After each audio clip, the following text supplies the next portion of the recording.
بچوں کو نہیں چھوڑیں گے۔ آپ کے ارد گرد جو میں لوگ دیکھ رہا ہوں، اور جان بوجھ کے اس نے یہ طنزیہ الفاظ کہے، کوئی کسی قبیلے کا، کوئی کسی قبیلے کا، کوئی کسی قوم کا ہے، کوئی کسی قوم کا ہے۔ اگر لڑائی ہو گئی تو یہ الٹے پاؤں الٹا منہ پھیر کے بھاگ جائیں گے، اور یہ بزدل سے محسوس ہوتے ہیں جان کے طنزیہ یہ باتیں کی۔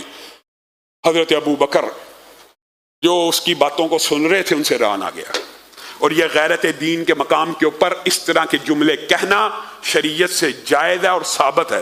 جو حضرت عمر نے، حضرت ابو بکر نے اس وقت جملہ کہا کیا بات کرتا ہے، یعنی مراد یہ ہے ہم بھاگ جائیں گے، ہم محمد الرسول اللہ صلی اللہ علیہ وسلم کو چھوڑ دیں گے؟ وہ دماغ کے اندر پتہ نہیں کیا کیا باتیں آتی ہوں گی، بدر کے مار کے، احد کے مار کے۔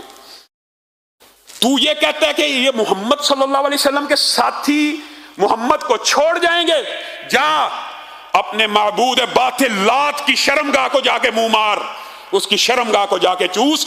ہم محمد صلی اللہ علیہ وسلم کے لیے اپنی جانوں کو نچھاور کر دیں گے، تیر پہلے ہمارے جسموں پہ لگے گا، محمد صلی اللہ علیہ وسلم کو آنچ نہیں آنے دی جائے گی۔ ان 1400 میں سے کسی کے جسم میں جان باقی ہوگی، خون کا ایک قطرہ بھی باقی ہوگا تو محمد الرسول اللہ صلی اللہ علیہ وسلم کا دفاع کیا جائے گا۔ تو نے ہمیں یہ سمجھا؟ نکل یہاں سے۔ عروہ بن مسعود ثقفی ٹھٹک گئے، ابو بکر کو تو پہچانتے تھے، ساتھ ہی رسول اللہ صلی اللہ علیہ وسلم کی بار بار داڑھی کو ہاتھ لگاتے تھے۔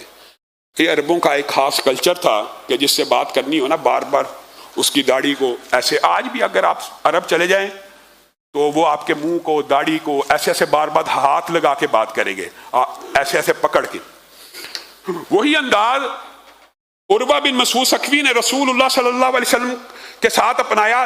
دوسری دفعہ جب ان کی داڑھی کو ہاتھ لگایا، مغیرہ بن شعبہ غصے میں آ گیا، سیدھا الٹی تلوار سے اس کے ہاتھ کے اوپر ٹھوکر لگائی، یہ ہاتھ پیچھے کر لے، تجھے پتہ نہیں تیرے ہاتھ کتنے بلند مقام پہ لگ رہے ہیں۔ یہ صحابہ کا رسول اللہ صلی اللہ علیہ وسلم سے پیار تھا، محبت تھی اور انسیت تھی۔ پھر ہاتھ لگانے کی کوشش کی، پھر تلوار ماری۔ وہ ان کا آپس میں جو مکالمہ ہے وہ بھی تاریخ میں معروف ہے۔ خیر بات کو مختصر کرتے ہیں، مغیرہ بن شعبہ کو انہوں نے 2-3 عروہ بن مسعود ثقفی نے الفاظ کے، لیکن وہ باز نہ آئے اور ان کو رسول اللہ کی دوبارہ داڑھی کو ہاتھ لگانے نہ دیا۔ یہ بھی بات یاد رکھیے، یہ داڑھی کو جو پکڑ کے انداز ہوتا ہے نا بات کرنے کا، اس کے اندر